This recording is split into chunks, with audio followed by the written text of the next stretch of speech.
बिस्मिल्लाहिर्रहमानिर्रहीम, अस्सलाम वालेकुम, good morning and welcome to morning at home. मैं हूँ आपकी मेज़बान जुगन काजिम और आप सबको हम सब की तरफ से a very very happy and healthy good morning. Viewers, मेहनत में अज़मत है, ये तो हम बचपन से सुनते आ रहे हैं और ये एक अंडरस्टूड बात है कि मेहनत करना एक बहुत अच्छा अमल है, एक बड़ा पॉजिटिव अमल है। और जब इंसान मेहनत करता है, एफ़र्ट्स करता है, तो अगर फ़ौरन नहीं तो राइट टाइम पे उसको उसकी एफ़र्ट्स का, वो जो कहते हैं ना कि मेहनत का फल ज़रूर मिलता है।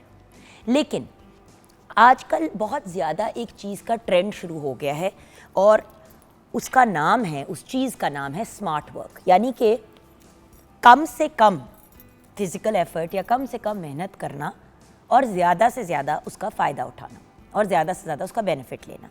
अब ये बिल्कुल ठीक और बिल्कुल एक पॉजिटिव अमल है, ये कोई बुरी बात नहीं है। लेकिन हो ये रहा है कि आजकल लोग ज़्यादा इस चीज़ पे फोकस कर रहे हैं कि कम से कम काम करें, इस चीज़ पे फोकस नहीं हो रहा कि स्मार्ट वर्क हो। स्मार्ट वर्क यानी कि अक्लमंद काम, अक्लमंद अंदाज में काम करना, यानी कि जितनी आप मेहनत और एफ़र्ट करें उसका आपको मैक्सिमम यानी कि ज़्यादा से ज़्यादा रिज़ल्ट मिले। व्यूअर्स, अगर अरबपति या करोड़पति होना इतना आसान होता तो मेहनत तो हर इंसान करता है, राइट? अगर आप मज़दूरों को देखें, कल मज़दूरों का आलमी दिन था, तो ये बात तो बार बार हमने कही कि हमारे जो मज़दूर भाई हैं, जो मेहनतकश भाई हैं, वो बहुत एफ़र्ट करते हैं, वो बहुत आउट ऑफ द वे जाते हैं और 12-12, 14-14 घंटे धूप में काम करते हैं। तो उनसे ज़्यादा मेहनत तो कोई नहीं करता। तो वहाँ पे no doubt smart work apply करता है कि आप अच्छे तरीके से आसान अंदाज में काम करें ताकि आप कम एफ़र्ट के साथ ज़्यादा रिज़ल्ट ले सकें।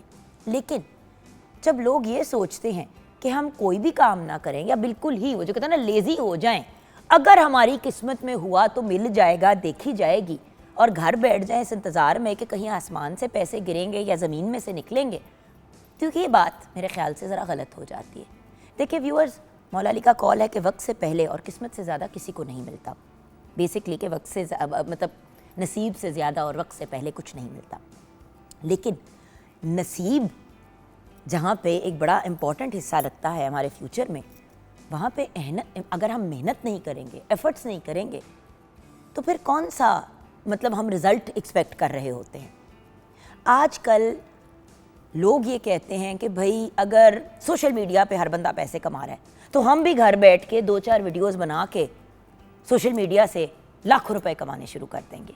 व्यूअर्स, आप जिन इन्फ्लुएंसर्स को या जिन लोगों को सोशल मीडिया पे पैसे कमाते हुए देखते हैं, उन्होंने बड़ी मेहनत की होती है, महीनों सालों कंटेंट लगाया, कंटेंट क्रिएट किया, और कभी कभी 6-6, 8-8, 10-10 साल से वो लगे हुए होते हैं, और फिर कहीं दाव लग जाता है और लोगों को पता चल जाता है कि ओके ये बंदा है। व्यूअर्स, जो इन्फ्लुएंसर्स नहीं है लेकिन मीडिया में फिर भी काम करते हैं, जैसे मैं अगर अपना एग्जांपल आपको दूं, तो व्यूअर्स, मैंने डेली मॉर्निंग शो होस्ट करना ही करना है, राइट? हर रोज़ एक फ्रेश एपिसोड जो है वो मॉर्निंग शो का ऑन एयर जाना है। अगर मैं ये कहूँ कि भाई मैं एक ही दिन में सारे एपिसोड रिकॉर्ड करा दूँ महीने के, तो वो पॉसिबल नहीं है।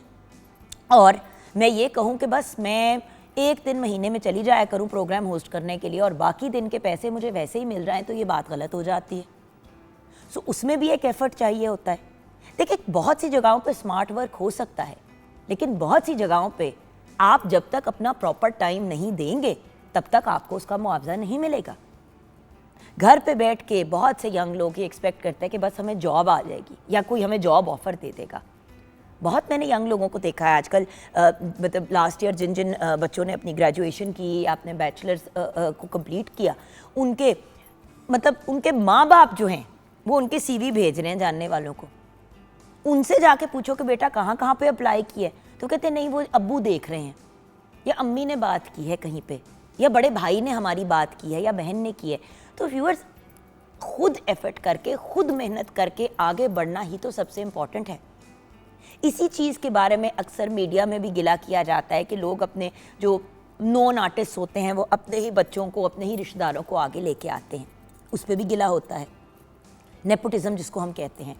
सो बात यह है कि अगर हम ज़िंदगी में आगे बढ़ना चाहते हैं, अपना नाम बनाना चाहते हैं और चाहते हैं कि हमें हमारी मेहनत के लिए जाना जाए, ना कि ये जाना जाए कि भाई ये फ़लाँ का बेटा है तो इन्होंने इसको सेट कर दिया काम में। तो उसके लिए तो एफर्ट करना पड़ेगा और दिन रात की मेहनत व्यूअर्स। और बड़ी दफ़ा ऐसा होता है कि आप सालों मेहनत करते चले जाते हैं और सोचते हैं यार मेरी बारी कब आएगी, और फिर एक दिन अल्लाह ताला कुन कहते हैं और वो हो जाता है। लेकिन किसी का हक छीन के अपना हिस्सा बनाना या कोशिश करना कि घर बैठे विदाउट एनी एफर्ट आपके पास पैसे आ जाएं, तो फिर तो हज़ारों लाखों ऐसे लोग हैं जो ज़्यादा ये चाहेंगे कि वो घर पे बैठे और बस उनको कन्वीनियंटली पैसे आ जाएं। So the point is effort तो हमने करना है और करते रहना है। अच्छा, लोग ना डिसहार्ट होकर गिव अप भी कर जाते हैं कि भाई नौकरियां हैं ही नहीं, वो देखें वो 6 लोग हैं हमारे जानने वाले, उन्होंने भी ग्रेजुएशन हुई, उनको भी नौकरी नहीं मिली, तो हमें कौन सी मिलनी है, तो फिर कोशिश भी ना करना। भाई कोशिश तो करें, एफर्ट्स तो करें। और अगर 2-3 महीने लगातार आपने बड़ी मेहनत की तो इसका ये मतलब तो नहीं है कि आप इजी होके बैठ जाए। मुझे याद है मैं कनाडा से जब यूनिवर्सिटी से ग्रेजुएट किया तो 6 महीने मुझे लगे थे नौकरी मिलने में। 6 महीने में जॉब ढूंढती रही और जिस दौरान नौकरी ढूंढ रही थी ऑब्वियसली किराया देना था अपार्टमेंट का, 100 और चीज़ें करनी थी, सर पे छत, पेट में खाना, मतलब ये सारी बेसिक इंसान की ज़रूरतें होती हैं, 100 आपके बिल्स होते हैं, तो उन सब चीज़ों को कवर करना था। तो फिर मैंने एक कॉफ़ी की दुकान में, मतलब कॉफ़ी शॉप के अंदर जॉब की एज़ वेट्रेस, और साथ साथ नौकरियों के लिए भी अप्लाई किया। यानी कि मैं जॉब्स के लिए भी अप्लाई कर रही होती थी, सारी शाम मैं नौकरियों के लिए अप्लाई कर रही होती थी, अपने रेज़्यूमे भेज रही होती, कवर लेटर बना के भेज रही होती थी।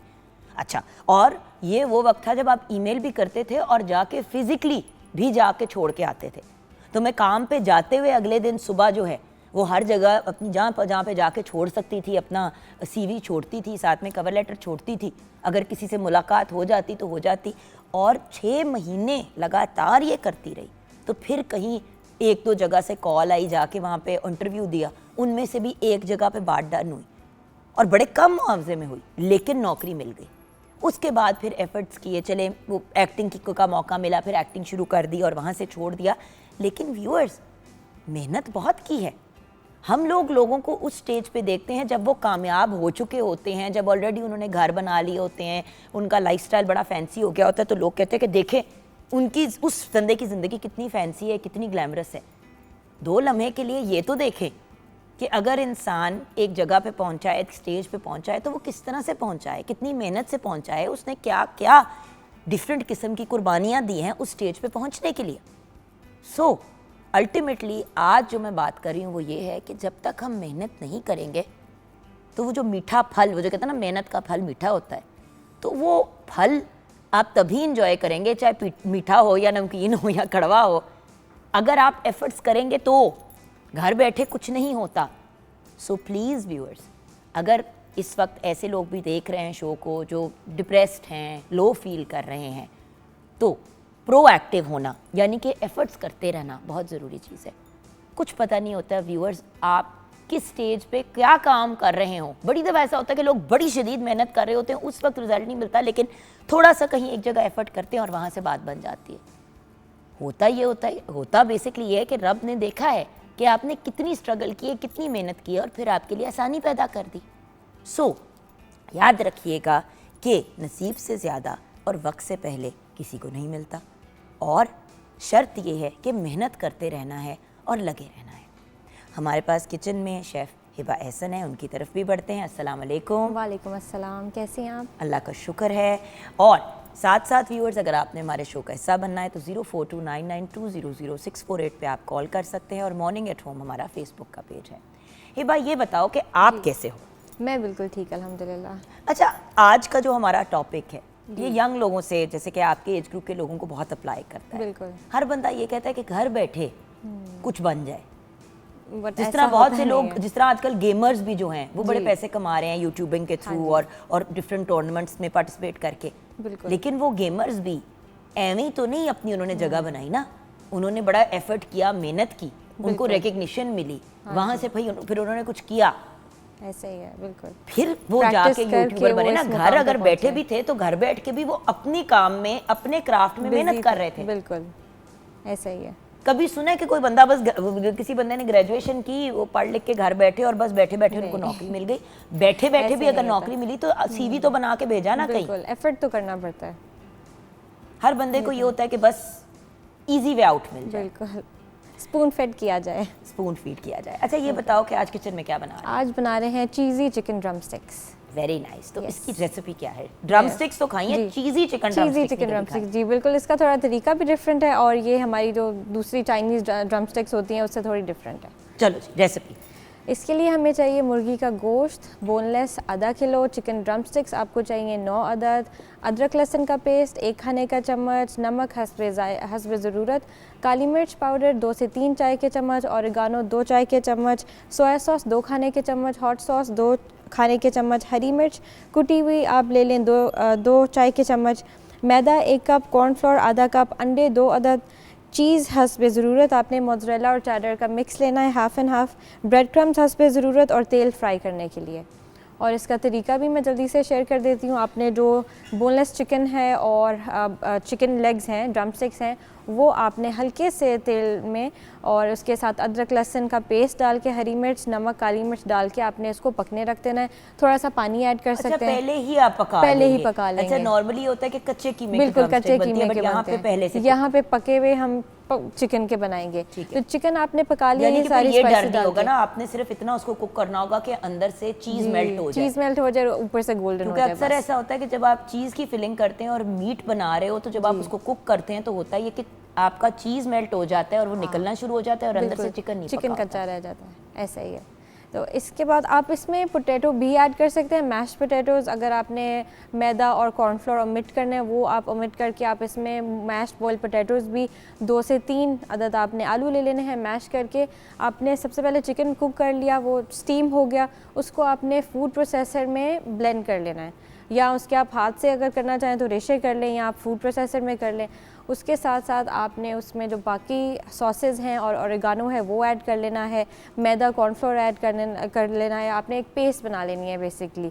उसके बाद जो आपके पास चीज़ है, आपने श्रेडेड चीज़ लेनी है, मोज़रेला भी और चेडर भी, उसको आप मिक्स कर लें। फिर अपने हाथ पे आपने एक बॉल उठा लेना है चिकन मिक्सचर का, उसको फ्लैट करके उसके अंदर आपने चीज़ प्लेस करनी है और जो चिकन लेग्स की बोन है वो आपने अच्छे से उसके ऊपर भी जो मीट था वो उतार के प्रोसेस कर लेना है और उसको अच्छे से साफ़ करके बोन्स के ऊपर वो मिक्सचर को आपने शेप दे देनी है चिकन ड्रम स्टिक्स की। उसको फिर आपने मैदे से, अंडे से और ब्रेड क्रम्ब से कोट करके तो हल्की आंच पे फ्राई कर लेना है जब तक वो गोल्डन ब्राउन हो जाए। That's it, and you are good to go. Yes. So वही वाली बात है ना कि व्यूअर्स, अगेन अब कहने को सिंपल सी एक ड्रम स्टिक है लेकिन उसमें मेहनत कितनी गई है। बिल्कुल। कोई भी चीज़ ज़िंदगी में अगर हम कामयाब होना चाहते हैं, अचीव करना चाहते हैं, इवन अगर आपने मज़े के कोई खाने की डिश भी बनानी, उसका जितना ड्यू एफर्ट है वो आपको करना पड़ता है। अगर आप नहीं करते हैं तो फिर आपको रिजल्ट्स भी उस हिसाब से नहीं मिलते। सो यहाँ पे अब ब्रेक की तरफ बढ़ना है। ब्रेक में बढ़ने से पहले आपको ज़रूर ये बताना चाहूँगी व्यूअर्स के आज हम एक बड़े ही इम्पॉर्टेंट टॉपिक पे अगले मरहले में बात करेंगे और वो है ख़वातीन के जो हड्डियों से और जोड़ों से रिलेटेड मसाइल हैं उसकी हम बात करेंगे। व्यूअर्स, आजकल हर दूसरे घर में, बल्कि ऑलमोस्ट हर घर में कोई ना कोई ऐसी खातून है जिसकी या तो जोड़ों में बड़ी दर्द है, गर्दन में प्रॉब्लम है, बैक में प्रॉब्लम है, हड्डियों में, मतलब नी कैप्स यानी कि जो हमको जिनको अपने गोडे कहते हैं पंजाबी के अंदर, राइट, आपकी जो नीज़ हैं उनके अंदर बहुत प्रॉब्लम्स होनी शुरू हो गई हैं। यंग 25-30 साल की लड़कियां जो हैं उनको उठने बैठने में दिक्कत होती है। अच्छा, एक सवाल जो बार बार जहन में आता है कि भाई औरतें भी मर्द भी दोनों की एक एजिंग प्रोसेस होती है, लेकिन ख़वातीन में ऐसी क्या बात है कि ख़वातीन में जो है वो एजिंग प्रोसेस ऐसी सी होती है कि हड्डियों का भुरभुरापन भी हो जाता है, हड्डियाँ टूट भी बहुत जल्दी जाती हैं और लेटर स्टेज में ज़िंदगी में जाके बहुत ज़्यादा मसाइल होने शुरू हो जाते हैं। तो ब्रेक के बाद एक ऐसे डॉक्टर हमारे साथ होंगे जो इंटरनेशनली भी काम करते हैं, पाकिस्तान आके भी बहुत भलाई काम करते हैं। उनसे हम डिस्कशन करेंगे कि भाई ये क्यों होता है और इसका हल क्या है और कैसे हम अपनी मतलब बेस को या फाउंडेशन को इतना स्ट्रॉन्ग कर सकते हैं कि आगे जाके हड्डियों से रिलेटेड प्रॉब्लम्स ना हो। ये हम जानेंगे ब्रेक के बाद डॉक्टर कामरान भट्ट से। आप हमारे साथ रहिएगा।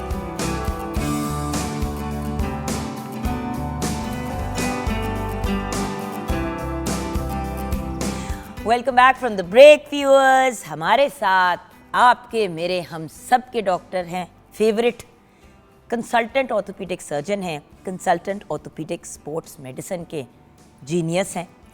रहते तो आप आयरलैंड और पाकिस्तान दोनों में हैं, लेकिन फॉर्चुनेटली आजकल पाकिस्तान आए हुए थे तो हमने इनको जल्दी से पकड़ लिया कि डॉक्टर साहब, पहले तो हम आपसे बात करते थे बुज़ुर्गों में और बुज़ुर्गों में ख़वातीन के मसाइल की, अब तो यंग लड़कियों में भी ऐसे ऐसे वियर्ड किस्म के हड्डियों के और जोड़ों के मसाइल। और बाय द वे, ज़रा सा कोई बच्ची गिरी या ज़रा सा कोई बच्चा गिरा तो हड्डियाँ टूट गई, ये भी एक बड़ी शॉकिंग चीज़ है जो आजकल चल रही है। सो हमारे साथ हैं प्रोफेसर डॉक्टर कामरान भट्ट। अस्सलाम वालेकुम। वालेकुम अस्सलाम। अच्छा डॉक्टर साहब, सबसे पहले तो मुझे ये बताएं, आजकल ज़रा सा कोई गिर जाए बच्चा, पहले तो होता था कि बच्चे दिन में 10 दफ़ा गिरते थे, तो कभी कहीं खुदा न खास्ता बहुत ज़ोर से गिरे तो हड्डी टूट गई। अब तो यंग बच्चा, एक तो माँ बाप घर से बाहर निकलने नहीं देते, खेलने कूदने नहीं देते, अगर कहीं खेलने के लिए चले भी गए, गिरे तो ये नहीं कि कोई ठेस लगी या कोई कट लगा, बाकायदा हड्डी ही टूट गई। बिल्कुल ऐसे। ये क्या है? बिल्कुल ठीक कह रहे हैं। तो आपने जैसे जिक्र किया, सबसे पहले तो मैं पीटीवी का आपका शुक्रगुजार हूँ, थैंक यू वेरी मच। और व्यूअर्स, बड़ा अच्छा टॉपिक है जो आपने रेज़ किया है। आपने जो बात की कि घर वाले जाने नहीं देते, अब बच्चे भी नहीं जा रहे, तो बच्चों के पास जो इलेक्ट्रॉनिक गैजेट्स और चीज़ें आ गई हैं, जो उनकी डाइट आ गई, तो उनके जो मसल और फिज़िकल एक्टिविटी डिक्रीज़ हो गई है। तो बोन की हेल्थ जो है, जो हड्डियों का मजबूत होना है, उसकी सबसे बड़ी जो निशानी है कि उसको स्ट्रेस दिया जाए। जो जितना उस पर वज़न जाएगा, वेट बेयरिंग जिसको हम कहते हैं, वज़न वाली चीज़ उस पर पड़ेगी तो वो मजबूत होगी। जब वो मजबूत नहीं होगी, आप लैपटॉप, टेलीफोन, बच्चा रोया बचपन से उसको माँ फ़ोन पकड़ाना शुरू कर देती है। 6 माह के बच्चे को, मैंने 6 माह के बच्चे देखे हैं जो सीधे बैठ नहीं पाते, क्योंकि हमने सारे की वजह ना लमक जाते हैं इधर उधर, सपोर्ट के साथ वो बच्चे बैठते हैं। 6 माह का बच्चा जो सपोर्ट से बैठता है, वो हाथ में मोबाइल पकड़ लेता है, चाहे वो बैठ सके ना बैठ सके। कितने अफसोस की बात है डॉक्टर साहब। और उसका स्क्रीन टाइम देखा करें कितना हाई होता है। तो वो जब आप क्या कर रहे हैं, आप फिजिकल एक्टिविटी नहीं कर रहे, धूपों में नहीं जा रहे, धूप में नहीं जा रहे, विटामिन डी उसके भी बाद आप खेल भी नहीं रहे, तो आपको टेक्निक भी पुअर हो रही है।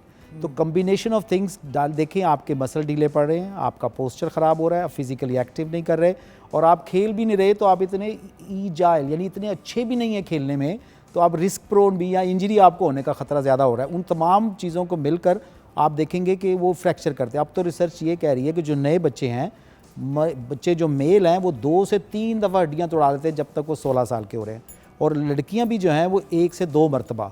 ये पहले पॉसिबल नहीं था, और उसमें फिर वालिदैन का कंसर्न ये आ जाता है कि क्या इनकी कोई हड्डियाँ कमज़ोर हैं। पर डॉक्टर साहब देखिए, मैं आपको बताऊं, मैंने ये बात बात तो हमने करनी है लड़कियों की बेसिकली, लेकिन मैंने शुरू बच्चों से करनी थी। देखिए, जब बच्चों की बात आती है तो मर्द औरत कोई फर्क नहीं पड़ता, लड़का हो लड़की हो, ट्रांसजेंडर हो, बच्चे तो बच्चे होते हैं। बिल्कुल ऐसे। जेंडर के तो मसाइल आगे जाके शुरू होते हैं ना, जब आप प्यूबर्टी हिट कर जाते हो, उस स्टेज पे तो सारे ही बच्चे एक जैसे होते हैं। अब मसला ये है कि जो मुझे मतलब ये कुछ 2-2.5 हफ्ते पहले की बात है, मतलब बच्चे वगैरह सारे मतलब आए हुए थे घर, तो मैंने अपनी एक दोस्त को कहा कि भाई उसका बेटा आया ना, तो उसके बाजू पे ना कास्ट लगी हुई थी, तो मैंने कहा इसको क्या हुआ है? कहती है जुगन। हर वक्त मुझे मेरे घर वाले कह रहे होते हैं कि बच्चों को बाहर भेजा करो, उनको बाहर भेजा करो, उनको बाहर भेजा करो खेलने के लिए, और भाई बाहर एज एन पार्क वगैरह में भेजा करो। कहती है उस दिन मेरा बेटा गया है फुटबॉल खेलने के लिए बाकी बच्चों के साथ, पहले दिन गया, गिरा और अपनी बाँह तोड़ा के आ गया, बाजू तोड़ा के आ गया। तो मैं ठीक ही करती हूँ ना जो मैं इसको नहीं बाहर भेजती खेलने के लिए। लो जी, यानी कि आपने अपने बच्चे को पहली दफ़ा फुटबॉल खेलने के लिए भेजा और वो बच्चा 7-8 साल का है। बिल्कुल। कितनी अजीब बात है कि 7-8 साल की उम्र पे पहली दफ़ा वो फुटबॉल खेलने के लिए गया। बिल्कुल ऐसे। और आप देखिए कि हम छोटे होते थे, हम 1.5-2.5 साल के होते थे, तो छोटे छोटे प्लास्टिक के क्रिकेट बैट और बॉल आ जाता था, प्लास्टिक के बॉल आ जाते थे, हम भागते थे, दौड़ते थे। वो खातून मुझे आके ये कहती है कि जुगन, इसलिए मैं अपने बच्चे को बाहर नहीं भेजती खेलने के लिए, बिल्कुल, क्योंकि हड्डियां टूट जाती हैं। बिल्कुल। और आपने अभी कहा ना, तो डर के बच्चों को हम ये तो फिर ये वो वाली बात है, जिस तरह चिड़ियों को पिंजरों में बंद कर देते हैं कि उड़ ना जाएं, तो हम बच्चों को पिंजरों में बंद करके घर में रख लेते हैं ताकि चोटें ना लगे। और उनको तोहफे क्या दे रहे हैं आजकल? हम उनको कोई लैपटॉप, कोई ये चीज़ खरीद के, या हम उनको कोई ऐसे मोबाइल फ़ोन अच्छा लेके दे रहे हैं, हम उनकी हर बात मान रहे हैं, वो अंदर बैठे हुए हैं। तो जब बच्चा बाहर जाएगा नहीं तो उसकी देखिए हो क्या रहा है कि आप चेंज कर रहे हैं या उनका वो आपके साथ कन्वर्सेट नहीं करते, वो उनकी कंसंट्रेशन और तरह पर चली गई है, उनकी वो अब वो फोकस नहीं रही। बट डॉक्टर साहब देखिए खिलौने भी तो अब ऐसे आ गए हैं, पहले खिलौनों की दुकान में जाते थे तो लगता था स्पोर्ट्स शॉप में आ गए हैं। बिल्कुल ऐसे। अब मसला ये है कि हम जब किसी दुकान के अंदर जाते हैं तो मतलब खिलौनों की, मैं आपको एग्जांपल देती हूँ, 2 दिन पहले मैं नहीं कल ही बल्कि मैं गई, मैंने कहा बच्चों के लिए ना कोई चीज़ उठा लेती हूँ हसन नूर के लिए। खिलौने की दुकान में गई, बड़ी बड़ी चेन है पूरे पाकिस्तान में, मैं गई उसके अंदर देखने के लिए। मैंने कहा भाई कोई मौका नहीं है, मैं वैसे ही ना बच्चों को मैं कुछ चाह रही हूँ कुछ वो। अच्छा वो बंदा मुझे हर ना इलेक्ट्रॉनिक चीज़ निकाल के दिखाए या ऐसी चीज़ें निकाल के दिखाए जो सिर्फ बच्चा बैठ के कमरे में, जिस तरह ब्लॉक्स हो गए, इससे ज़्यादा कुछ नहीं पकड़ा। मैंने कहा भाई कोई ऐसी चीज़ दे जिससे खेले कूदे भागे। तो कहते हैं आप स्पोर्ट्स की दुकान से जाके आप ही फिर कोई बॉल शॉल खरीद ले। मैंने कहा आपके पास नहीं है? कहते हैं आप खिलौनों की दुकानों में आके बॉल्स बैट इस तरह की चीज़ें कहाँ लेते हैं, हमने तो रखने छोड़ दी। अच्छा उसके बाद मैंने कहा कोई गुब्बारे बनाने वाली चीज़, कोई चीज़, तो बलून्स भी बनाने वाले होते ना, साबुन वाले बबल जो बनाते, हम छोटे होते थे एक तीली होती थी, उस पर राउंड सा बैंड होता था, आप उसको पानी में डुबोते थे साबुन के और ऐसे ऐसे लेके भागते थे, 5-10 रुपए का होता था। बिल्कुल ऐसे। बड़ी मुश्किल से कोई पीछे से कोई एक वो डंडी सी निकाली जिसके अंदर वो साबुन सा था और वो 2 पकड़े। कल सारा दिन डॉक्टर साहब बच्चे नहीं अंदर आए, हसन और नूर बाहर भागते रहे, बस बलून्स बनाते रहे और कोई 2-2.5 घंटे बच्चे खेलते रहे। बिल्कुल ऐसे, बिल्कुल अब मैं कोई इलेक्ट्रॉनिक चीज लेके आती, बिल्कुल उन्होंने हिलना नहीं था फिर। बिल्कुल ऐसे। और वो थकेंगे नहीं, उनके पोस्चर ख़राब हो रहे हैं, आप ना सिर्फ फ्रैक्चर हो रहे हैं, उनके पोस्चर देखें, कमर की दर्द के साथ हमारे पास आ रहे हैं। एक छोटे से बच्चे को क्यों दर्द हो कमर की, नेक में पेन के साथ आ रहे हैं, हाथ में पेन के साथ आ रहे हैं। खुराकें भी तो वो नहीं रही ना भैया। बिल्कुल ऐसे ही, बिल्कुल आप फ्रेंच फ्राइज दे रहे हैं बच्चों को खाने के लिए या मैं तो ऐसे लोगों को भी जानती हूँ जो कहते हैं कि यार हमारे बच्चे नहीं खाते, ये चावल खा लेते हैं दही के साथ। तो सफेद चावल प्लेन जो बेसिकली भूसा है, उसमें आप थोड़ी सी दही मिला के बच्चे को खिला देते हैं और कहते हैं उसने खाला खा लिया। बिल्कुल ऐसे। सालन भी डाले तो बोटी नहीं डालनी। बिल्कुल ऐसे। तो मांस कहाँ से आएगा? और कोला का इस्तेमाल, फजी ड्रिंक्स पी रहे हैं, मतलब पानी नहीं पीते। दूध की बोतलों में बच्चे चाय पीते हैं, बिल्कुल लाल शरबत पीते हैं, बिल्कुल, और सॉफ्ट ड्रिंक पीते हैं, और एनर्जी ड्रिंक थोड़े से बड़े होते हैं तो एनर्जी ड्रिंक पीने लग जाते हैं, और वो भी आपकी हड्डियों को गलाती है। अच्छा तो डॉक्टर साहब ये तो हमने बात क्लियर कर ली कि हमें अपने यंग बच्चों को, स्पेशली जो जैसे ही बच्चा इस एज पे भागने दौड़ने की होते हैं, उनको बाहर निकालें। और अगर उनको धूप का एक्सपोजर नहीं होता तो कम से कम उनको विटामिन डी अपने बच्चों के मुआलिज पीडियाट्रिशियन से बात करके उनको देना शुरू करें कि हड्डियों का भुरभुरापन तो कहीं थोड़ा रुके इस एज पे। पर डॉक्टर साहब बच्चियाँ, जी यंग बच्चियाँ, बिल्कुल 14-15 साल की बच्चियाँ, अगर उनकी मंथली साइकिल स्टार्ट हो जाती है तो अब 2-2, 3-3 दिन उनसे स्कूल भी नहीं जाया जाता। बिल्कुल ऐसे। कहती हमारी हड्डियों में दर्द हो रही है। बिल्कुल ऐसे, बिल्कुल ऐसे। उसमें जो है हमें ये देखना है कि इस एज में जो विटामिन डी है लोग उसको समझते नहीं हैं। जब आपका एक्सपोजर नहीं है, जब आप बाहर नहीं जा रहे, खेल नहीं रहे, तो हड्डियाँ कमज़ोर हो रही हैं, फिर आपको विटामिन डी नहीं मिल रहा, वो आपको थकावट, कमर में दर्द, आपको कंसंट्रेशन पुअर, नींद का ना आना और ऐसे मसाइल पैदा कर देगी कि जब आपकी बॉडी में वो टाइम शुरू होगा और आपकी बॉडी में वो स्ट्रेस देगा तो आपसे बर्दाश्त ही नहीं होगा, आप लेट जाएंगी। क्योंकि आपकी बॉडी में जो मसल हैं वो जब तक उनको कैल्शियम और विटामिन डी की वजह से, विटामिन डी कैल्शियम को अफेक्ट करती है, तो वो अजीब सी अलामात हैं कि आप देखेंगे कि लोग अजीब सी अलामात दे रहे हैं। जवान लोग, जवान जो आपने कल बच्चियों की बात की कि जी हमें थकावट हो जाती है, जी मैं लेट जाती हूँ, जी मुझसे कंसंट्रेट, जी मुझे नींद नहीं आ रही, मेरे कमर में दर्द हो रहा है, मेरी हड्डियों में दर्द फील होता है, मैं थकी थकी रहती हूँ और मुझे चिड़चिड़ापन आ रहा है। तो ये एक्चुअली आप इसमें एक पूरा एक सिस्टम उन्होंने ख़राब कर लिया है। बाहर नहीं जाना, खेलना नहीं है, वर्जिश नहीं करनी, बैठना गलत है, विटामिन डी का इस्तेमाल नहीं, और गलत खुराक जिसमें आपने पहले बात की कि एनर्जी, कोलाज, फ्राइज़, बर्गर्स, वो जंक्स, वो जिसको हम जंक्स का नाम देते हैं कि ऐसी खुराक, और वो ऐसे मुल्क में कि हमारे व्यूअर्स देख रहे हैं कि यहाँ सबसे अच्छी खुराक मिलती है, जिसे बाहर की दुनिया में जहाँ से मैं आया हूँ वो उसको ढूंढते हैं कि ऑर्गेनिक चाहिए हमें, यानी वो मुल्क जो मतलब खुद प्रोड्यूस कर, खालिस चीज़ें चाहिए। हाँ जी। तो पाकिस्तान से ज़्यादा खालिस आपको कहाँ पे चीज़ें मिलेंगी व्यूअर्स? हमारे पास धूप भी है, हमारे पास खालिस दूध भी है, हमारे पास मक्खन भी है, हमारे पास घी भी है, हमारे पास कोई ऐसी चीज़ नहीं अच्छा, है और बच्चियों को अक्सर माँ बाप बेटों को बाहर भागने भी देंगे, बेटियों को ये कह के नहीं बाहर जाने देते इसका रंग खराब हो जाएगा। हाँ जी, बिल्कुल। उसके साथ जो मतलब है उसकी ना, हड्डियां टूट जाएं वो ठीक है, लेकिन रंग ना खराब हो। आप सनब्लॉक लगा के भेज दें बच्चों को बाहर, बिल्कुल, इतनी अगर रंगत की टेंशन है। बच्चियों को घर के अंदर बंद रखना वो ज्यादा ज्यादती है। बिल्कुल ज्यादा है। अच्छा, फिर आगे जाके डॉक्टर साहब, जब बच्चियां प्रेगनेंसी के अमल से गुजरती हैं जी जी, और स्पेशली बच्चे होने के बाद बड़ी पेन होती है, जिससे बच्चियां जो है ना, एक बच्चा भी संभालना है और गिट्टे गोडे भी हिले हुए हैं, बिल्कुल ऐसे ही। इसके बारे में भी बताएं हमें। हाँ जी, उसमें ये होता है कि उनमें अगेन इसका तसलसल आगे क्या बनता है कि जैसे उनकी डिमांड बढ़ती है उनके वेट गेन आ जाता है। और हमारे मुल्क में दूसरा ये कि ऑपरेशन के ज़रिए भी बड़े बच्चे होते हैं। अब वो वेट गेन हो गया, फिर उस पर डिमांड बढ़ गई, नींद पूरी नहीं हो रही, खुराक का इस्तेमाल वो नहीं हो रहा, तो वो क्या होता है कि वो जो पुराना सिलसिला चला था कि देखिए पहले ज़माने में या लोग कहते थे कि आप एक लड़की को क्या करेंगे, एक हेल्दी लड़की का होना माशरे के लिए हेल्दी माँ है। तो जब आपका प्रोडक्ट पहले से ही हेल्दी नहीं है, जब आपने उसको वो सारे अवामिल जो हमने डिस्कस किए हैं उससे व्यूअर्स वो निकल के आई है, और अब उसको एक स्ट्रेस आया बॉडी में जो कि उसको हमल के दौरान, प्रेगनेंसी के दौरान, और अब उसने बच्चे को लुक आफ्टर कर रहा है। मेरे पास अब आ रही हैं। और होता ये ना व्यूअर्स, एक बात अंडरस्टैंड करें, घर की अगर फाउंडेशन यानी कि नींव मजबूत है तो वो कोई भी चीज़ बर्दाश्त कर जाता है। इसी तरह अगर एक बच्ची के जिस्म में ऑलरेडी कैल्शियम की और विटामिन डी की कमी है, ऑलरेडी उसका जिस्म कमज़ोर है, ऊपर से वो प्रेगनेंसी के अमल से गुजरती है, और एक दफ़ा नहीं बार बार, क्योंकि हमारे यहाँ वक्फा भी नहीं सही दिया जाता। तो अभी एक बच्चा हुआ, बच्चा साल का हुआ, तो घर वालों ने कहना शुरू कर दिया कि बस और नहीं। बिल्कुल ऐसे। वो फिर विद इन 2 इयर्स 2 बच्चे हो गए, 1 साल बाद फिर एक और हो गया, और 3-4 साल के अंदर अंदर 2-3 बच्चे हो जा रहे हैं। बिल्कुल ऐसे। और उससे भी अभी जिस्म ने वापस नॉर्मल नहीं हुआ, फिर प्रेगनेंसी से गुजर रहे हैं। बिल्कुल ऐसे गुजरना है। और उसमें फिर और फैक्टर हैं हमारे सोशल, नरीना औलाद होनी चाहिए, उसके लिए वो फिर हमारे लिए कि वो बच्चे बढ़ाते जाते हैं जब तक नरीना औलाद।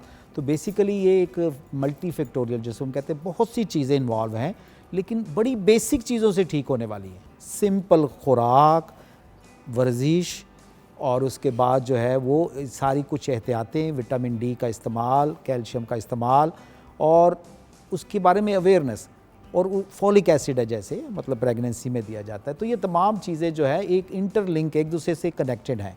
तो इसके लिए हमें बड़ा ज़रूरी है कि हम स्टार्ट से आपने बड़ा अच्छा शुरू किया। अच्छा, इन सब चीज़ों के हल की तरफ मैं जाऊंगी, लेकिन मैंने एक और चीज़ जिस पे ब्रेक के बाद बात करनी है आपसे डॉक्टर साहब। भी हम ब्रेक की तरफ जाएंगे। ब्रेक के दौरान अगर आप लोग कॉल करना चाहते हैं, कॉल भी कर सकते हैं, और आप हमें मैसेज भी कर सकते हैं on Facebook, morning at home के हमारे फेसबुक पेज पे, अगर आपका भी कोई सवाल है। ब्रेक के बाद जब वापस आएंगे डॉक्टर साहब, जब हम सुनते हैं कि कोई बुज़ुर्ग गिरा और उनकी हड्डी टूट गई, अक्सर कहते हैं कि हिप बोन टूट गई या टांग टूट गई, तो ज़्यादातर शरह जो है उसमें ख़वातीन की होती है। हर 3 ख़वातीन का अगर पता चलता है कि उनकी हड्डी टूट गई गिर के 60, 70, 80 साल की उम्र पे, तो एक किसी मर्द का ये बात आती है। तो फिर उनमें ऐसा क्यों? देखिए, एज का फैक्टर तो मर्द औरत दोनों में आता है, तो फिर ख़वातीन में हड्डियों को भुरभुरापन, जिसको ऑस्टियोपोरोसिस कहते हैं, आर्थराइटिस, इस तरह की बहुत सी बीमारियां, ऑस्टियोआर्थराइटिस होना शुरू हो जाता है। ये क्यों होता है? एंड देन इसके हल की तरफ भी जाएंगे। अगर आपके कोई सवाल हैं तो आप भी शेयर कीजिएगा, डिस्कस करेंगे ब्रेक के बाद।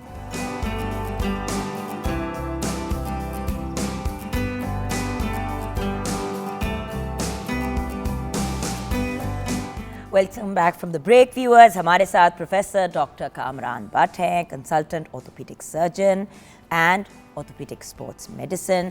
अस्सलाम वालेकुम अगेन डॉक्टर साहब। इतनी लंबी ब्रेक के बाद आए कि लगे कि बड़ा वक्त गुजर गया, लेकिन actually thank you very much, हम तो यहीं थे व्यूअर्स। अच्छा, सो डॉक्टर साहब, getting back to what we were talking about initially, जी जो हम बात कर रहे थे उसको मुकम्मल करके 3 सवाल भी मेरे पास हैं, मैं उनको भी एड्रेस करना चाहूँगी। लेकिन सबसे पहले देखिए, हमने बात कर ली कि लड़का लड़की दोनों बच्चे जब होते हैं तो इट डज़न्ट मैटर, आपने उनको भगाना है, दौड़ाना है, उनका ख्याल करना है।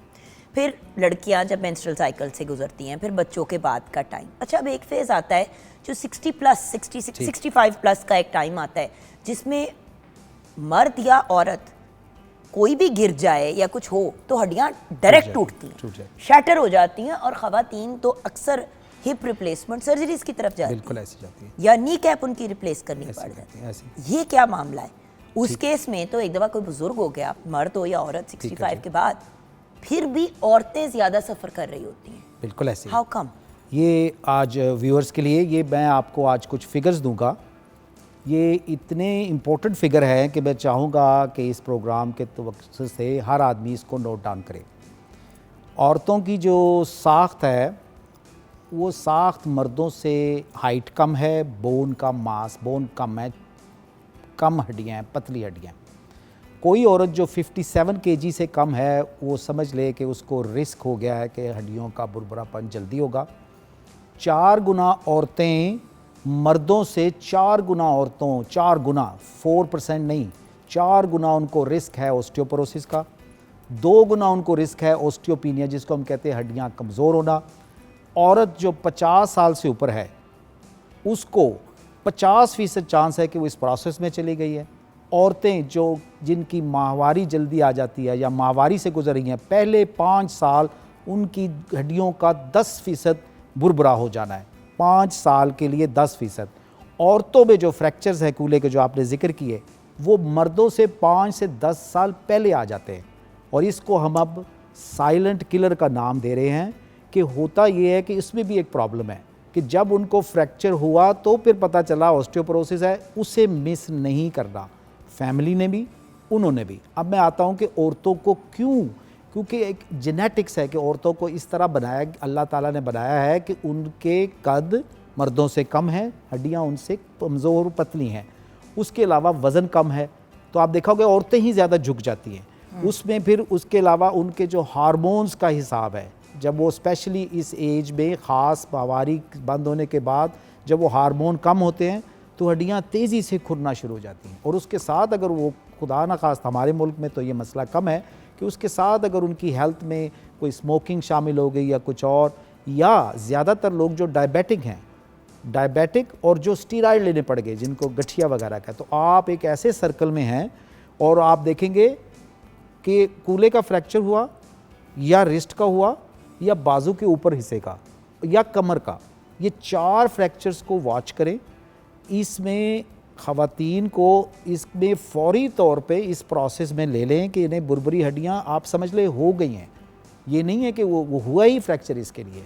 तो ये बड़ा इम्पोर्टेंट है कि मर्दों और औरतों में वाक़ईतन ये बड़ा डिफरेंस है, और ये ख़ास किस्म का ये ग्रुप है जो कि हम उसको वॉच करें। अब हम आते हैं अपने माशरे में, जब विटामिन डी नहीं मिला, एक्टिविटी कम है, औरतें घर में रह रही हैं, तो फिर भी आप इनडायरेक्टली बुरबुरी हड्डियों की तरफ जाना शुरू हो अब जाते डॉक्टर साहब देखिए ना, आयशा ने कराची से लिखा है कि मेरी बेटी फर्स्ट ईयर में है, जब वो कॉलेज से घर आती है तो हमेशा कहती है कि मेरी जिस्म में बहुत ज़्यादा दर्द है, जिसमें दर्द की शिकायत करती है, और उसे हल्की सी भी चोट लग जाए तो फिर डॉक्टर पे ले जाना पड़ जाता है। तो इसके रीजंस क्या हैं? एग्जैक्टली उसकी रीज़न हम स्टार्ट करेंगे कि आयशा को सबसे पहले विटामिन डी लेवल का चेक होना चाहिए, उसको वो आयशा अपनी बेटी के बारे में पूछ रही है। जी सॉरी, आयशा की जो बेटी है उसका विटामिन डी लेवल चेक होना चाहिए, और बड़े ही जो प्रिवेंटिव मेजर्स हैं वो अप्लाई नहीं हुए तो उसे चेक करें, क्या वो घर में ज़्यादा रहती है, खेलती नहीं है, क्या उनकी डाइट में कोई जंक या कोला वगैरह का इस्तेमाल ज़्यादा है, क्या उसकी जिल्द पतली हो रही है, क्या मसल्स में दर्दें हो रही हैं, क्या हड्डियों में दर्द कर रही है। तो समझ जाएं कि उसको जो है आयशा की जो बेटी हैं उनको हड्डियों में विटामिन डी की वजह से कैल्शियम नहीं जा रही। जब कैल्शियम नहीं जा रही तो हड्डियाँ बता रही हैं कि हमें दर्द हो रही है, जिल्द खुश्क हो रही है, मसल्स में क्रैम्प या उसमें दर्द हो रही है, और फटीग की फीलिंग।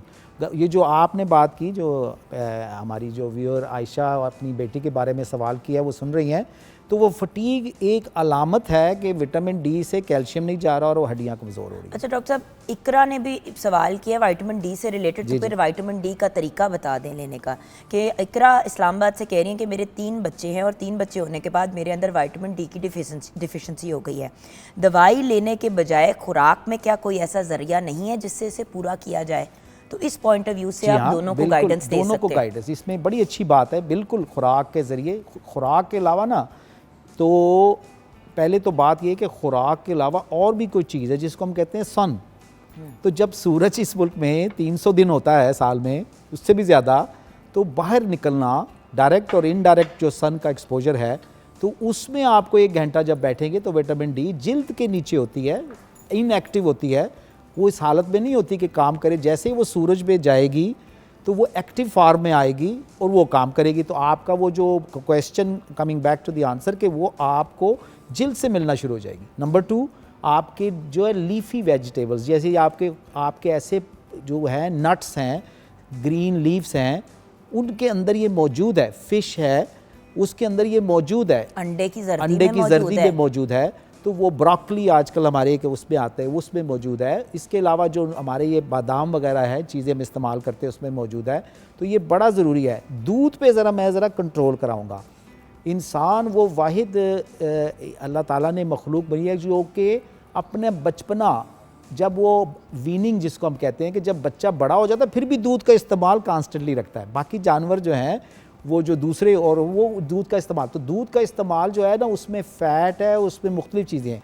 तो ये भी एक मिथ है, 1 गिलास दूध, क्योंकि बहुत सी ऑब्जर्वेशनल स्टडीज़, यानी बहुत सी ऐसी तहकीक आ रही है कि बहुत ज़्यादा दूध भी ना दे उसके लिए, क्योंकि प्रोटीन भी उसको ख़राब करती है। तो ये है कि उसको आप जो है, मैं तो उसका, डॉक्टर साहब मुझसे लोग पूछते हैं कि आप ये बहुत कॉम्प्लिकेटेड ना बताएं, तो मैं व्यूअर्स को बताना चाहता हूँ, सादी खुराक, घर की खुराक, सब्जियां बगैर जलाए हुए, अंडे का डेली इस्तेमाल, 1 गिलास दूध का, उसके अलावा बाहर 1-2 घंटे की बाहर वो उसका चलना, खेल लाजमी 40-45 मिनट। आजकल गाइडलाइन का ज़माना है, आप हैरान होंगी जिगन कि अब फिज़िकल एक्टिविटी गाइडलाइन आ गई है। वो कह रहे हैं 3-4 दफ़ा हफ्ते में आधा घंटा, मुख्तलिफ एज में मुख्तलिफ नंबर्स दे दिए उन्होंने, क्योंकि अगर आप वो नहीं करेंगे तो वो बता रहे हैं कि आप बीमारियों का शिकार हो जाएंगे। तो इनको मेरा मशवरा यही है कि अगर आप नहीं चाहते तो फिर इस तरह किया जाए। अच्छा, लास्ट क्वेश्चन। मेरा नाम समीना है, सियालकोट से मेरा ताल्लुक़ है।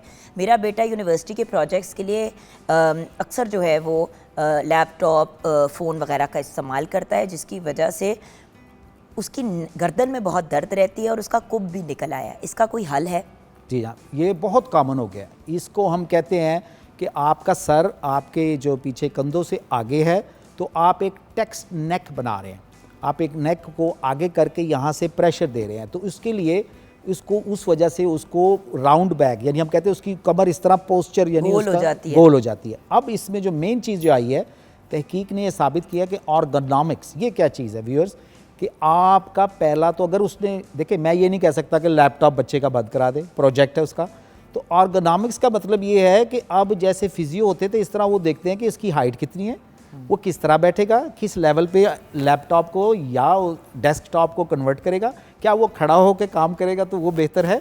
और हर 20 मिनट के बाद वो ब्रेक ले, अपना पोस्चर ठीक करे, और उसके साथ साथ सपोर्ट अपनी डाइट से और एक्सरसाइज से करे। तो ये जो आप कह रही हैं, ये बाकायदा, इसको हम, ये शानों के 2 मसल हैं, ट्रपीजेस, बहुत से लोग करते हैं। और आपने देखा होगा, ये बच्चा शायद आपका वो हिलाता भी रहेगा, और जैसे को पटाखे निकाल रहा है, ऐसे जो गर्दन और कभी यहाँ पकड़ता होगा और इसके ऐसे करके वो झुक जाता होगा।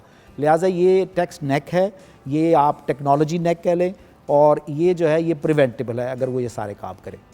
डॉक्टर साहब, एंड में आपका पैगाम हमारे व्यूअर्स के लिए। आपने तो फिर आयरलैंड भाग जाना है वापस, अभी आपने कराची जाना है, फिर आपने मिलान जाना है, उसके बाद फिर आप कुछ महीनों बाद आएंगे, तो हमें बता दें ज़रा। पाकिस्तान एक जुनून है जी, और इंशाल्लाह इसने, ये वाहिद मुल्क है जो आप देखेंगे कि फास्टेस्ट ग्रोइंग है। हम नेगेटिव बात करते हैं, तो पैगाम तो बड़ा सादा है। पैगाम तो ये है कि चलें, यहाँ से निकलें, लाहौर से 5-10 किलोमीटर बाहर जाते हैं, किसी गांव में चले जाते हैं, चलते हैं, खुद ही चीज़ें लेते हैं, गाड़ी को छोड़ते हैं, साइकिल चलाते हैं, हम वहीं से कुछ खाते हैं, और वहाँ की चीज़ें, अभी होल ग्रेन हमारे पास मौजूद है। हमें क्या ज़रूरत है, हमें होल ग्रेन चाहिए जिसमें विटामिन मिलने हैं हमें।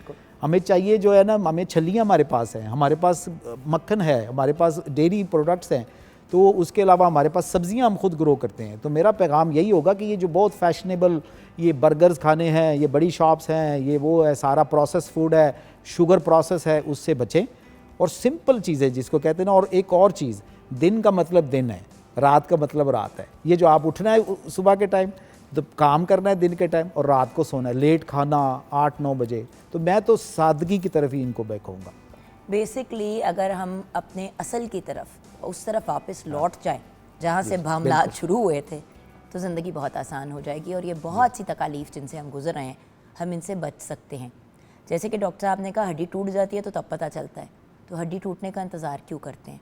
उसके बाद तो फिर आप रिकवरी की तरफ जाना चाह रहे हैं और मामलात को ठीक करने की कोशिश करनी है। लेकिन जब बच्चे छोटे होते हैं उस स्टेज पे जब हम इन चीज़ों का ख्याल रखें, हमारी बच्ची टीन्स में जाती है, हम उनका तब ख्याल रखें, बच्ची जब हामला है, एक्सपेक्टिंग है, उस वक्त उसका ख्याल रखें, तो ऑस्टियोपोरोसिस इन सब मामलात से बड़े आराम से बचा जा सकता है। थैंक यू डॉक्टर साहब। Thank you. व्यूअर्स, हम ब्रेक की तरफ जाएंगे। ब्रेक के बाद जब वापस आएंगे, हमने आज बात की कि मेहनत में अजमत है और नसीब से ज़्यादा और वक्त से पहले किसी को भी नहीं मिलता। तो आज कुछ ऐसे लोग हमारे साथ हैं जिनसे जानेंगे कि उनकी ज़िंदगी में ये मुहावरे कितना अप्लाई करते हैं। ब्रेक के बाद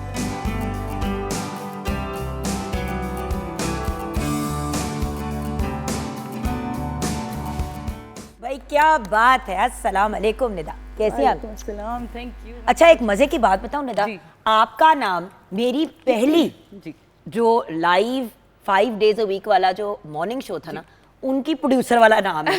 तो मैंने जब पढ़ा ना कि निदा नूर आ रही है, मैंने कहा निदा ने गाना भी शुरू कर दिया। मैंने कहा नहीं, ये जरा छोटी वाली निदा है। आ जाओ मेरी जान, welcome to the show. Thank you. So जी, हमारे साथ निदा नूर हैं जो बेहतरीन सिंगर तो हैं, लेकिन उसके साथ साथ एक बेहतरीन कंपोजर भी हैं। And we have with us Ghaus Gondal जो एक्टर भी हैं, मॉडल भी हैं, एंकर पर्सन भी है। अस्सलाम वालेकुम गौस। सलाम। कैसे हो? मैं बिल्कुल ठीक हूँ। और एक और यंग मैन है जिनको हमने दुबई से इंपोर्ट किया, तो ज़रा उनकी भी हेलो हाय कर ले, उनसे भी फिर आगे। वो वैसे हमारे ही पाकिस्तानियों के लिए वहाँ पे बतेरा काम कर लेते, तो हमने कहा इनको ज़रा इधर पहुँचेंगे तो एट सम पॉइंट इनको हम बुला लेंगे। तो पीले जॉगर समेत हमने इनको बुला लिया। सो हमारे साथ है तैयब अरशमान। आप आरजे हैं, सिंगर हैं और एंकर पर्सन है।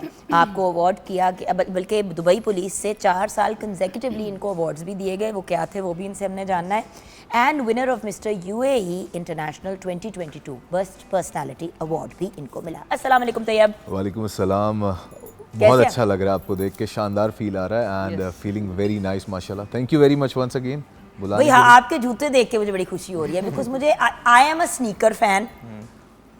ख़वातीन यूजुअली जो है ना वो एड़ियों की शौकीन होती है। मेरी प्रॉब्लम ये है कि क्योंकि मैं बड़ी हुई थी लड़कों की तरह, तो जहाँ भी मुझे मज़े के कहा तो स्नीकर्स जाता है, लेकिन पाकिस्तान में जॉगर नज़र आते हैं ना, तो मैं ज़रा एक्स्ट्रा हैप्पी हो जाती हूँ। Yellow is anyway one of my favourite colours. So same है। अच्छा, ओके गाइस, आज का जो टॉपिक है ना, मैं उससे रिलेटेड बात करना चाहती हूँ। उसमें आपके करियर्स की भी बात हो जाएगी और हमारा पॉइंट भी अक्रॉस हो जाएगा।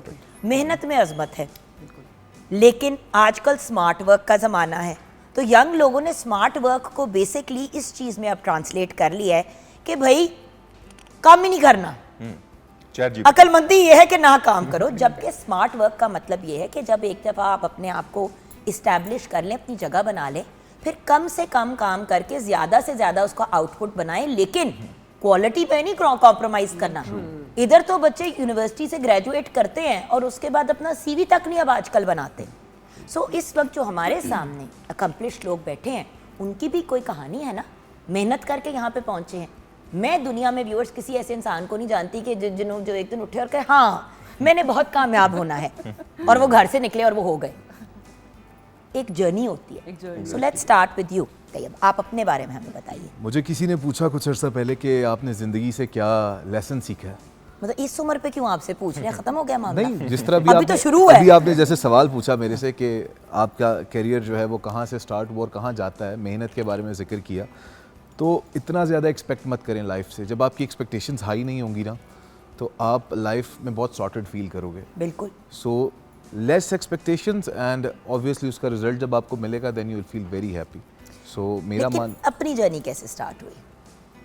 वही एक जर्नी के, जब स्कूल कॉलेज की लाइफ से बंदा फ्री होता है तो एक शौक होता है कि यार लेट्स ग्रो अप, कुछ करना है। स्कूल कॉलेज कहाँ पे गए?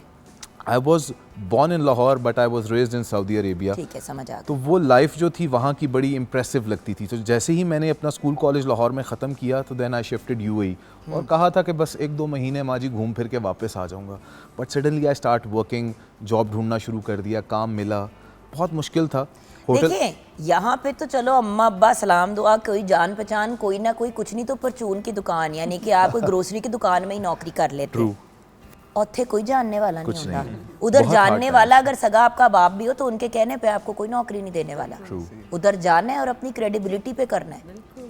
सो I was 18 when I started my career. 18 साल का था और आज 12 साल हो गए हैं मुझे वहाँ पे करते हुए काम, एंड ग्रेजुअली स्लोली ग्रो किया, एंड अल्हम्दुलिल्लाह I feel very very humble, very nice कि यार जैसे आप स्ट्रगल करते हो डे बाय डे, अब आज पीछे मुड़ के देखता हूँ तो वो उन लोगों को देख के बहुत अच्छा महसूस होता है कि लेकिन देखो शुरू में जब इंसान काम करता है तैयब, कितने भी आप पढ़े लिखे हो कुछ भी हो, बड़े बेसिक लेवल पे हर बंदा शुरू करता है जो जीरो से स्टार्ट कर रहा हो, और उसमें बहुत से ऐसे काम भी करने पड़ते हैं जो कभी ना किए, जो इंसान को लगता है कि यार ये मेरी औकात ये तो नहीं है।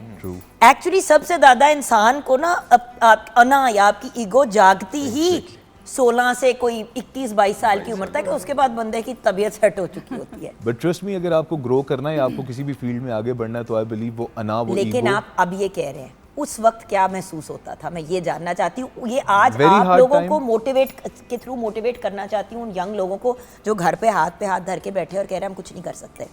आई बिलीव बहुत ज़्यादा स्ट्रगल, बहुत ज़्यादा हार्ड टाइम, कभी कभार खाने को भी एक दफ़ा मिलता था पूरा दिन। सबसे टफ चीज़ क्या याद है उस वक्त की?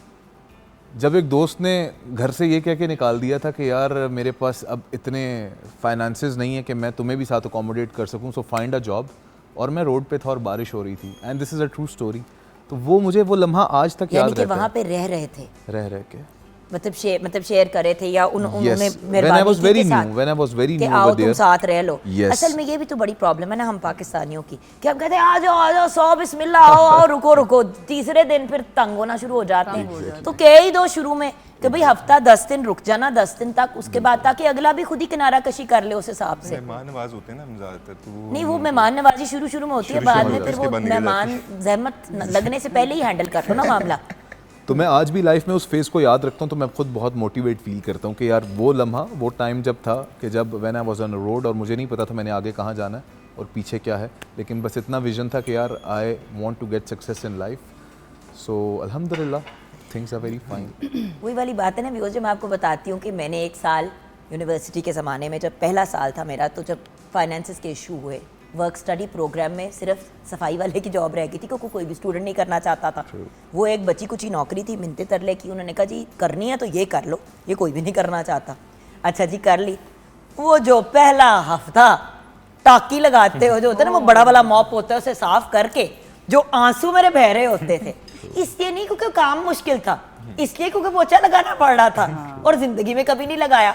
और इर्द गिर्द जो भी बंदा गुजर रहा है, देखें, जो पहचानते थे कि ये भी हमारे साथ पढ़ रही है, स्टूडेंट है, कोई कुछ हंस रहे थे, कुछ लोग नज़र नहीं मिला रहे थे शर्मिंदगी में, और कुछ लोगों को पता ही नहीं था कौन है, तो वो वैसे ही अपने कामों में बिजी थे। लेकिन मुझे ऐसे लग रहा था कि हर बंदा मुझे देख रहा है कि देखो ये टाकियाँ लगा रही है, ये कचरे के थैले उठा रही है, Oh my God. You know. तो वो सारी चीज़ें जो हैं वो ऑब्वियसली एम्बैरेसिंग, चाहे कितना भी अच्छा आप गार्बेज बैग हो, 25-22 साल पहले कितने को अच्छे हसीन गार्बेज बैग्स थे, right? So the point is कूड़ा भी उठाना है, सफाई भी करनी है, सारा कुछ करना है। तो इसीलिए जब मैं कहती हूँ ना, तो लोग कहते हैं आप तो कामयाब हो गई, उधर पहुँचने के लिए बाकायदा कितना- टाकियाँ और पोछे लगाएं, एफर्ट्स कितने हैं? और ये कोई शर्म। अच्छा, सबसे बड़ी बात है कि हम बताते नहीं हैं बताते नहीं कि ये किया हुआ है, अपनी ना वो दिखाने के लिए। अगला बंदा सोचता है कि यार इनका तो बड़ा इजी थी जर्नी, तो पता नहीं हम क्यों इतने जतन कर रहे हैं। बिल्कुल भी आपकी easy नहीं। कहानी क्या है? जी, मेरी कहानी ये है कि मैं कश्मीरी फैमिली से बिलोंग करती हूँ। डैड भी कश्मीरी, मामा भी कश्मीरी, और मैं क्योंकि कॉलेज और स्कूल में थोड़ा बहुत परफॉर्म कर लेती थी, नात पढ़ ली, नोहा पढ़ लिया, कुछ पढ़ लिया, माशाल्लाह, तो मुझे that's beautiful. तो प्रिंसिपल की और टीचर्स की थोड़ी सी गुड बुक्स में थी। वो मुझे कह देते थे आए निदा आप कर लो बेटे, आप कर लो बच्चे। तो थोड़ा सा वहाँ से हुआ कि क्या मैं गा सकती हूँ, क्योंकि टीचर्स इतना इनकरेज कर लेती थी और सब। और मैंने फ़ाइन आर्ट्स किया हुआ है, ग्रेजुएट हूँ फ़ाइन आर्ट्स में गुलबर्ग से। तो मेरे लिए बड़ा टफ़ था, मतलब डैड को मनाना कि मुझे इस फील्ड में आना है। कश्मीरी डैडी और मामा भी, और वो उनके हर दिमाग, और मतलब डू एंड डाई वाले लोग थे, और मेरे लिए बहुत टफ़ था। फिर मतलब स्लोली मैंने जब मीडिया ज्वाइन किया, और फर्स्ट ऑफ ऑल मेरा स्टार्ट भी पीटीवी से ही था। माशाल्लाह। ये मेरे लिए ऐसे कि जैसे मेरा दूसरा घर हो, सेकंड होम माय। तो मेरा स्टार्ट था कैसर साहब के प्रोग्राम से, रात गए से, उन्होंने ब्रेक दिया था मुझे। सही।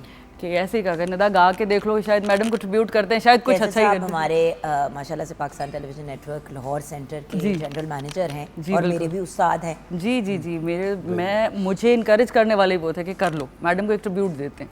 तो वहाँ से ऐसा हुआ कि मतलब फर्स्ट टाइम ट्रिब्यूट दिया मैडम को, दिन अदर दिन फिर मतलब कैसा साहब ने ही मुझे ब्रेक दिया कि एक और कर लो, फिर अजहर सर के साथ उनका कुछ प्रोग्राम्स किए, फिर अभी मुख्तलिफ चैनल्स के साथ करूँ। लेकिन जो मेरी जर्नी थी, हाँ, लेकिन बात ये ना कि Tough अगर एक चांस मिला तो उसके कई हफ्तों महीनों के बाद अगला चांस अगला मिलता है। फिर कई हफ्तों महीनों के बाद अगला मिला और सिलसिला शुरू होने में व्यूअर्स टाइम लगता है। बहुत टाइम भाई आप आई, आपने सोचा यार मैं अब स्क्रीन पे आ गया, मुझे बड़े फोन आएंगे, नहीं आए होंगे नहीं आते, क्योंकि हजारों चैनल हैं अब। नहीं आते। वो करने के बाद फिर आपको वापस बुलाया, फिर किसी और ने बुलाया, इक्का दुक्का करके।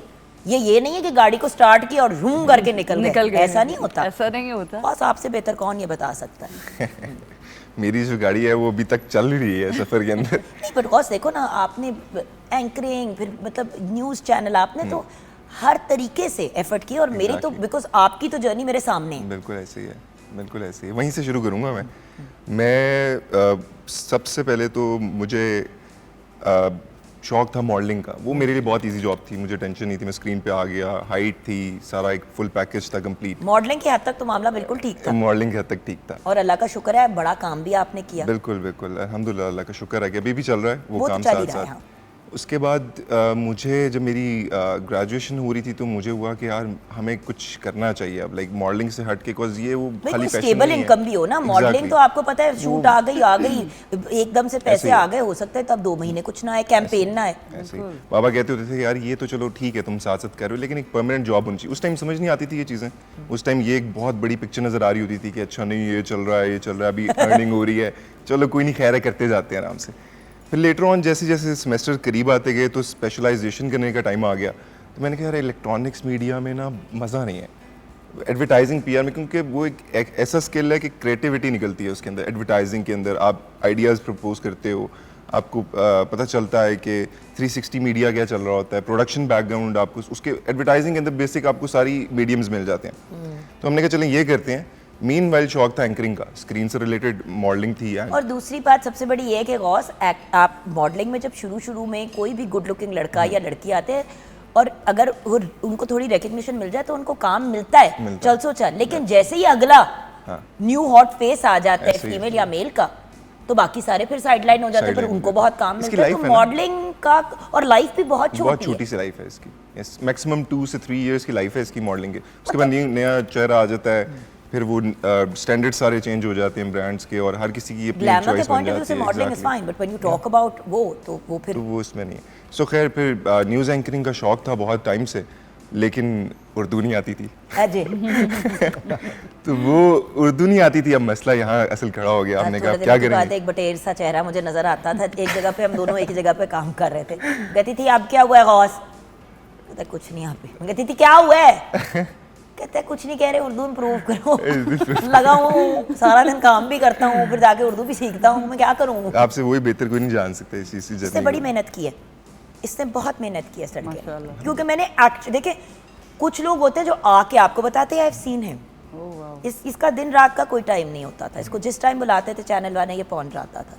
कभी सोशल मीडिया की एंकरिंग कर रहे होते थे तो कभी ऑन स्क्रीन वाली एंकरिंग कर रहे होते थे। कभी मुझे अपने उस वक्त प्रोग्राम में ज़रूरत होती थी, मैं कहती थी तो सारी रात भी अगर इसने शूट किया होता था चैनल के लिए तो अगले दिन सुबह मॉर्निंग शो पे भी कभी लेट नहीं हुआ। देखिए जो मानने वाली बातें हैं वो मानने वाली। I have seen him.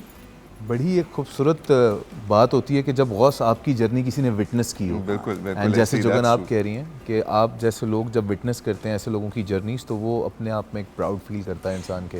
वही तो बात है ना तैयब। लेकिन अक्सर लोग इस स्टेज पे पहुंचने तक कि आपकी ही बिरादरी का, आपकी ही फील्ड का कोई आपका सीनियर या आपसे उम्र में कोई बड़ा इंसान जो है वो देखे कि वो गवाही दे सके। अब आप दोनों ने कितनी स्ट्रगल की, कितना एफर्ट किया। आज आप यहाँ बैठे ना, यहाँ से आगे चले मैं ऑब्जर्व करूंगी, देखूंगी, जानूंगी। लेकिन जब बारिश हो रही थी, सर पे छत नहीं थी, खाने के लिए कुछ नहीं था, उस वक्त तो मैं वहाँ खड़ी नहीं देख रही थी ना। वो तो आपको और आप अल्लाह की जात को पता ना कि आप किससे गुजरे। तो बात ये कि व्यूअर्स ये मत सोचें कि कोई इंसान अगर किसी प्लेटफॉर्म पे पहुंच जाता है या बैठ के अपनी कहानी सुना रहा होता है, और क्योंकि बड़े अच्छे कपड़े पहने हुए हैं, चेहरे भी खूबसूरत हैं, लग भी ग्लैमरस रहे हैं, तो बड़ी कोई इनकी ज़िंदगी आसान रही होगी। काश इधर ऐसा। पहुंचने के लिए बड़ी पी काटनी पड़ती बड़े है। पापड़ बेलने पड़ते हैं। चले ब्रेक की तरफ चलते हैं। ब्रेक के बाद वापस आएंगे तो तैयब से गाना सुनते हुए वापस आएंगे। अब बातें तो उन्होंने बड़ी कर ली हैं, ज़रा इनके जौहर भी देख लेते हैं ब्रेक के बाद।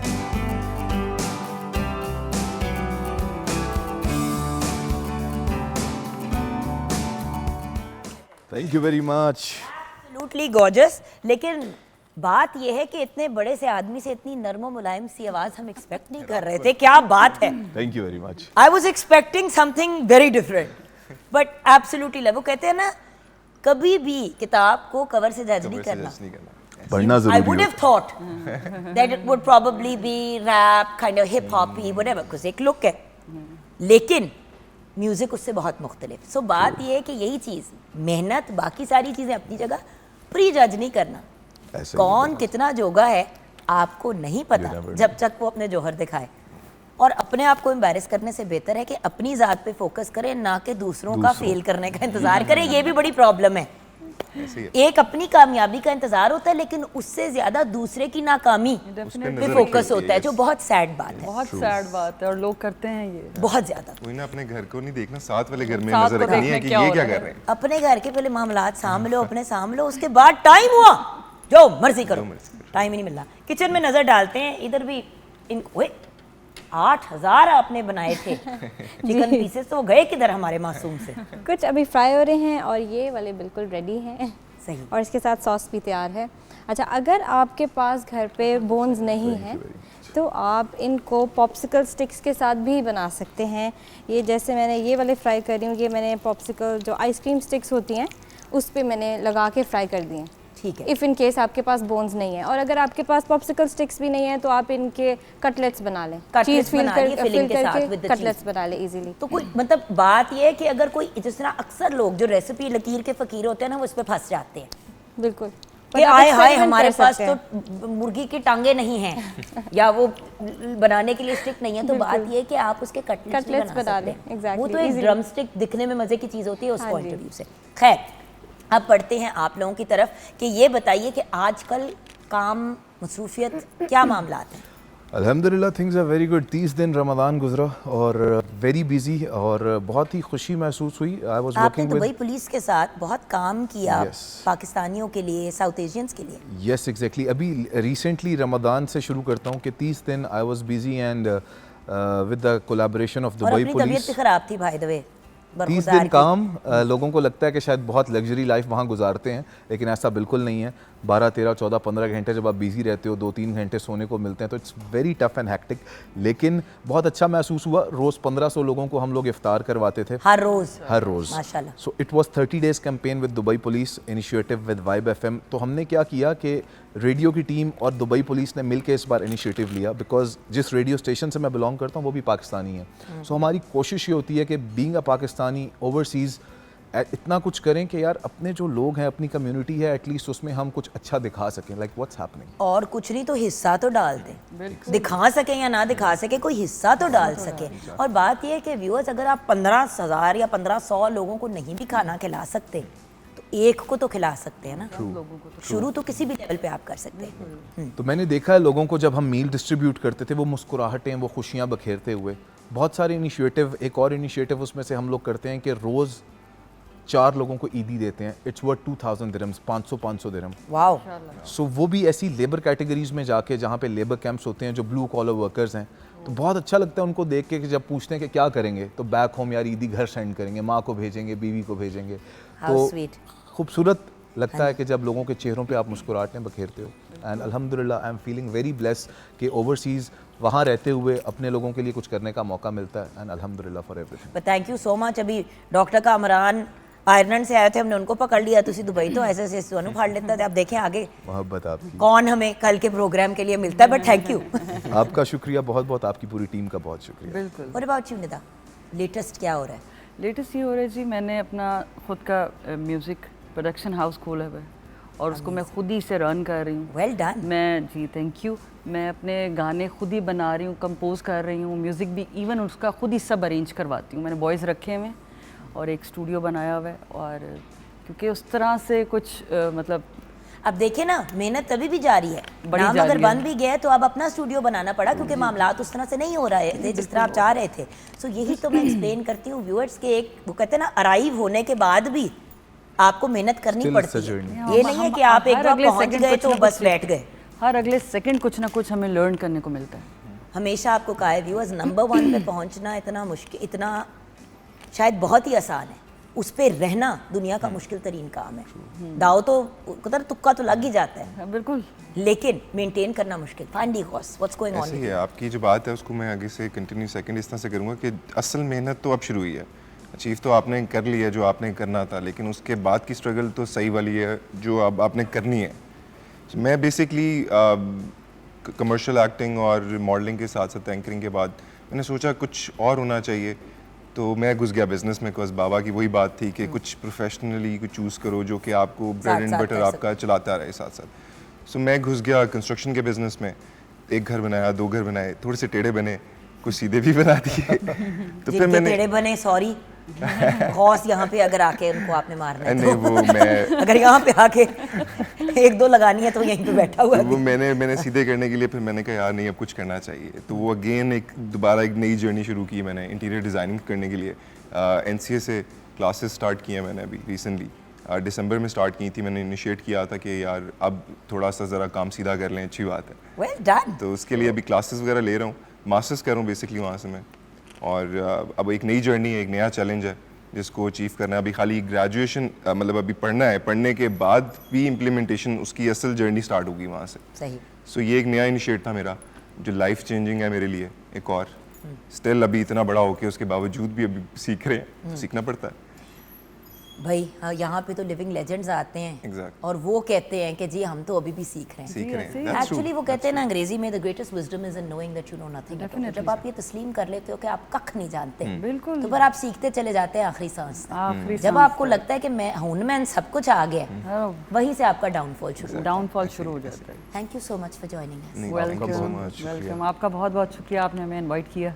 आपका काम नहीं खत्म हुआ जो इतने प्यार से आपने तीनों के लिए वो बात बोल दी। हमने आपसे अभी मैडम जी को ट्रिब्यूट देते देते हुए शो को क्लोज करना है। आप यहाँ पे आ जाएं। हिबा, आपका भी बहुत बहुत शुक्रिया, और व्यूअर्स हमारे इन गेस्ट को अपनी दुआओं में याद रखिएगा।